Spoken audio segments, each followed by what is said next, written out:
Hello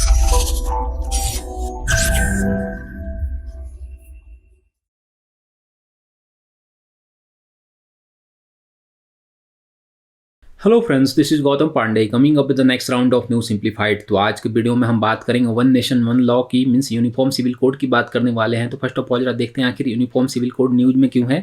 देखिए, recently BJP ने हिमाचल प्रदेश के चुनाव को लेकर एक प्रॉमिस जारी किया है। बीजेपी का कहना है कि अगर हिमाचल प्रदेश में वो फिर से चुनाव जीत जाती है तो वो स्टेट में यूनिफॉर्म सिविल कोड को इम्प्लीमेंट कर देगी। तो ऐसा नहीं है कि सिर्फ फर्स्ट टाइम बोल रही है बीजेपी का लॉन्ग टाइम पॉलिटिकल प्रॉमिस है जो हर एक स्टेट में पूरा करना चाहती है, नेशन में भी पूरा करना चाहती है। इससे पहले आपने सुना भी होगा कि उत्तराखंड में भी इस पर काम चल रहा है, गुजरात में भी बात चल रही थी यूसीसी को लागू करने के लिए। तो हमारे लिए इंपॉर्टेंट क्या हो जाता है समझना कि आखिर यूनिफॉर्म सिविल कोड होता क्या है, क्या इससे रिलेटेड इतने मुद्दे क्यों होते हैं। तो इस वीडियो में हम यूनिफॉर्म सिविल कोड से रिलेटेड सारी बातों को समझेंगे यूनिफॉर्म सिविल कोड है क्या, आखिर जो कॉन्स्टिट्यूएंट असेंबली थी उनकी क्या राय थी इससे रिलेटेड, या फिर करंट सिनेरियो में अगर हम बात करें तो सुप्रीम कोर्ट का क्या मानना है, या फिर लॉ कमीशन क्या कहती है, या जो करंट हमारी सेंट्रल गवर्नमेंट है उसकी क्या क्या राय है इससे रिलेटेड, उन सारी बातों को इस वीडियो में हम डिस्कस करेंगे। तो चलिए शुरू करते हैं।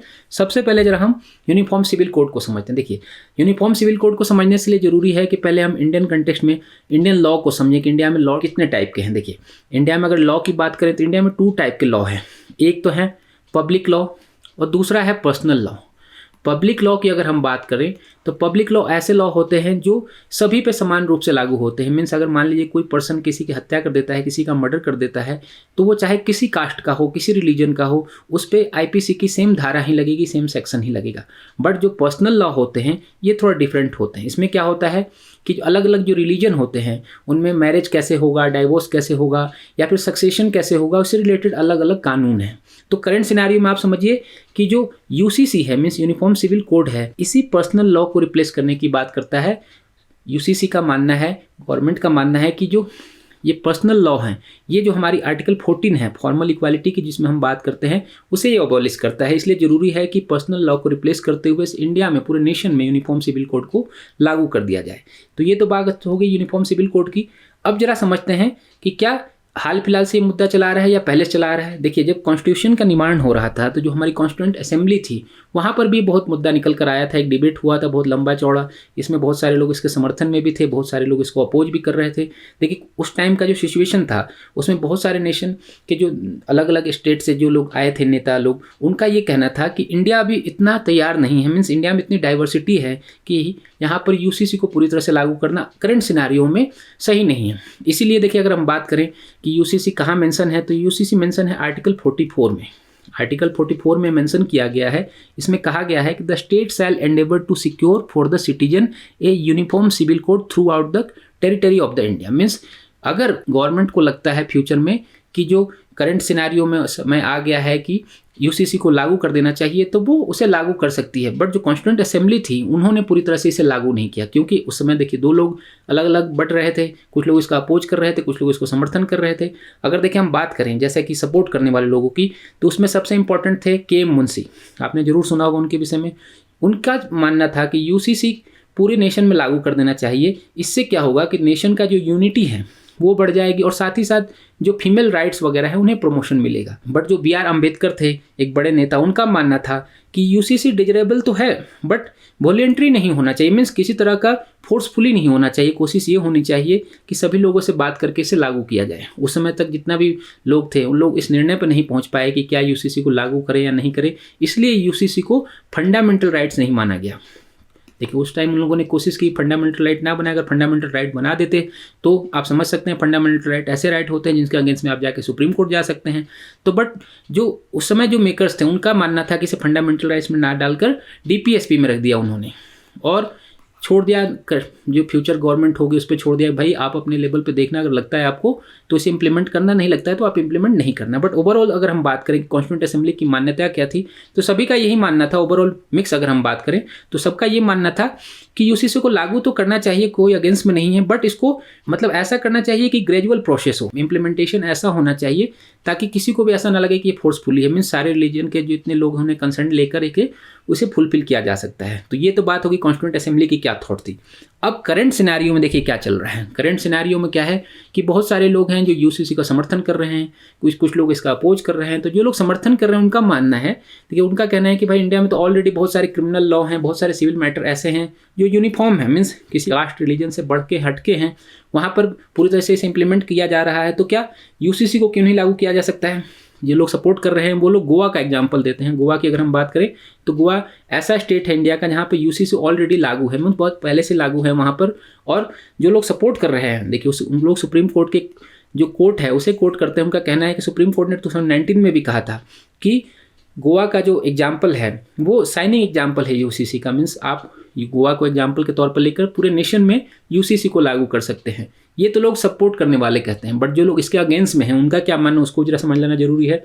उनका कहना है कि देखिए ऑलरेडी हमारी सोसाइटी में इतनी पोलैरिटी है, तो ऐसे में वन नेशन वन लॉ का जो कॉन्सेप्ट है उसे कैसे इंप्लीमेंट किया जा सकता है, जहाँ पर आए दिन धर्म के नाम पर बहुत सारे फसाद होते रहते हैं। तो जो ओवरऑल बोन ऑफ कंटेंशन है ये इसी तरह का तो है, रिलीजन ही तो है, क्योंकि हर जगह आप मामले देखिए इसी कारण निकल कर आ रहे हैं। ऐसे में आप समझिए कि यूसीसी को अगर लागू कर दिया जाता है तो बहुत ज़्यादा प्रॉब्लम्स हो सकती है। ये जो अपोज करने वाले लोग उनका कहना है। और कुछ लोग तो यहाँ तक चले जाते हैं, उनका कहना है कि भाई अगर इतना ही अच्छा था, इतनी सारी अच्छी बातें थी, तो जो कॉन्स्टिट्यूशन मेकर थे उन्होंने इसे फिर क्यों नहीं इम्प्लीमेंट किया, उन्हें इम्प्लीमेंट कर देना चाहिए था। मीन्स वो लोग ही नहीं चाहते थे कि पूरे नेशन में यूनिफॉर्मिटी हो, मीन्स एक रूपता आए, वो खुद ही नहीं चाहते थे। अगर वो ऐसा चाहते तो पूरे नेशन में यूसीसी को उसी टाइम लागू कर देते।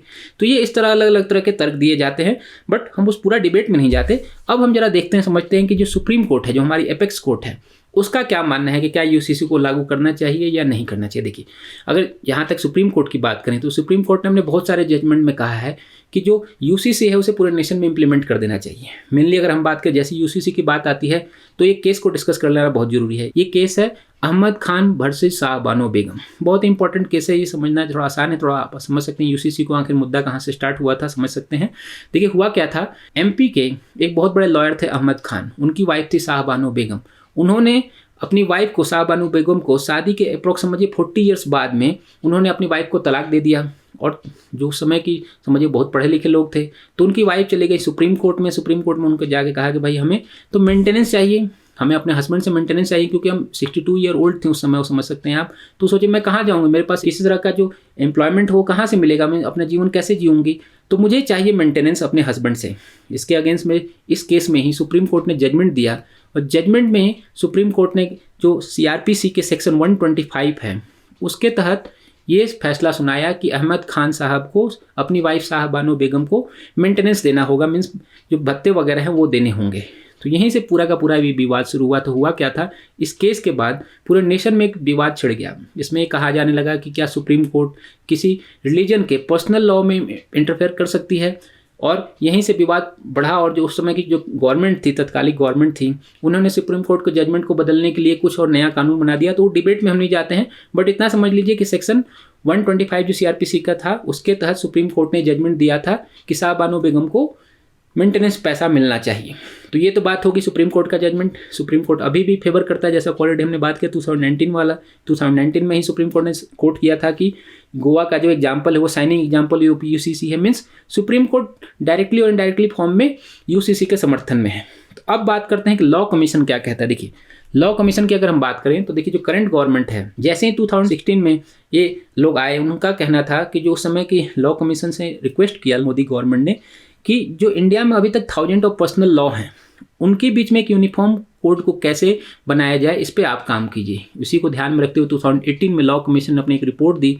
रिपोर्ट 185 पेज का था। इसमें ये कहा गया लॉ कमीशन की तरफ से कि मीन्स कि यूसीसी पर्सनल लॉ के बीच आप समझिए कि नेशन अभी उतना तैयार नहीं है कि यहाँ पर यूसीसी को लागू कर दिया जाए। अपने कोर्ट किया जो लॉ कमीशन ने, उसको जरा सुनना जरूरी है। यूसीसी के विषय में कहा है लॉ कमीशन ने कि UCC is neither necessary not desirable at this stage. Means आप समझिए कि करंट सिनेरियो ऐसा नहीं आ गया है कि उसे पूरी तरह से लागू कर दिया जाए, क्योंकि ऑलरेडी जैसे हमने डिस्कस किया कि आर्टिकल 44 भी यही कहता है कि जब फ्यूचर में लगेगा गवर्नमेंट को कि उसे समय आ गया कि इसे लागू कर देना चाहिए, तब आप उसे लागू कर सकते हैं। तो लॉ कमीशन का कहना है कि भाई अभी टाइम नहीं आया है, इंडिया अभी पूरी तरह से तैयार नहीं है कि लॉ आप यूसीसी को पूरे नेशन में लागू कर दे। तो ये तो बात होगी लॉ कमीशन की, क्या है उनका थॉट क्या है। अब जो करंट गवर्नमेंट है उसका थॉट क्या, देखिए ऐसा नहीं है कि जो बीजेपी गवर्नमेंट करंट रूल कर रही है ये लॉन्ग टाइम से समझिए, लॉन्ग टाइम पॉलिटिकल प्रॉमिस है इनका कि इंडिया में वो यूसीसी को लागू कर देंगे जो करंट। बट दिस ईयर की अगर हम बात करें तो लॉ मिनिस्टर जो है किरेन रिजिजू, उन्होंने पार्लियामेंट में कहा कि गवर्नमेंट करंटली ऐसा कोई प्लान नहीं कर रही है किसी तरह का इंप्लीमेंटेशन ऑफ यूसीसी, और ना ही कोई कमेटी सेटअप कर रही है ताकि यूसीसी को इंप्लीमेंट किया जा सके। बट कोशिश कर रही है कि 22nd लॉ कमीशन इंडिया में ये जरूर देखे कि भाई कैसा सिचुएशन है इंडिया में, क्या लगता है कि यूसीसी को लागू किया जा सकता है या नहीं लागू किया जा सकता है, तो उस पर रिपोर्ट जरूर दें। बट जो करंट गवर्नमेंट है उसका स्टेटमेंट यही है कि भाई हम पूरी तरह से अभी यूसीसी को इंडिया में लागू करने वाले नहीं हैं। तो आप समझिए कि किसी तरह के डिबेट में पढ़ने की जरूरत नहीं है। गवर्नमेंट का कहना है कि यूसीसी को हम पूरी तरह लागू नहीं कर रहे हैं, सुप्रीम कोर्ट समर्थन कर रही है, लॉ कमीशन चाहती है, कभी समय नहीं आया है। तो ओवरऑल तरीके से समझिए ये पूरा जो डिबेट है ये अभी ऐसा ही चल रहा है। आने वाले दिनों में हो सकता है कि इंडिया में यूसीसी को लागू कर दिया जाए। अगर ऐसा होता है तो उसके बाद फिर से देखा जाएगा क्या क्या बातें निकल कर आती है, फिर से अलग से डिस्कस करेंगे। तो होप आपको यूनिफॉर्म सिविल कोड से रिलेटेड सारी बातें समझ में आई होंगी। Thanks for watching.